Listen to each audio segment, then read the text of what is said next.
Welcome back. ప్రత్యేక హోదా కోసం నెల్లూరు జిల్లా వేదాయపాలెంలో ఆత్మహత్య చేసుకున్న లక్ష్మయ్య కుటుంబాన్ని విపక్ష నేత వైఎస్ జగన్ పరామర్శిస్తున్నారు. ప్రత్యేక హోదా కోసం ప్రజలెవరూ అఘాయిత్యాలకు పాల్పడవద్దని, అంతా సంయమనం పాటించాలని జగన్ విజ్ఞప్తి చేశారు.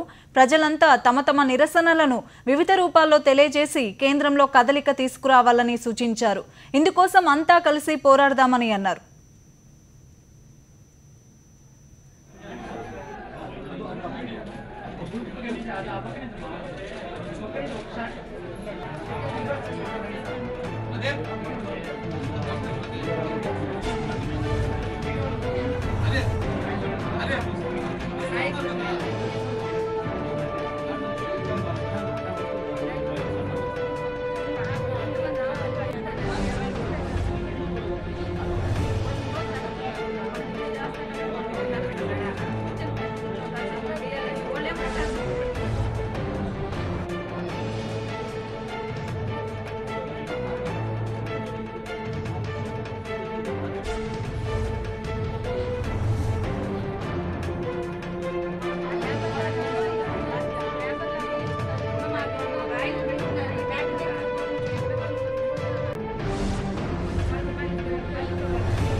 మనం చూస్తున్నాం, ప్రత్యేక హోదా కోసం నెల్లూరు జిల్లా వేదాయపాలెంలో ఆత్మహత్య చేసుకున్న లక్ష్మయ్య కుటుంబాన్ని విపక్ష నేత వైఎస్ జగన్ పరామర్శిస్తున్నారు.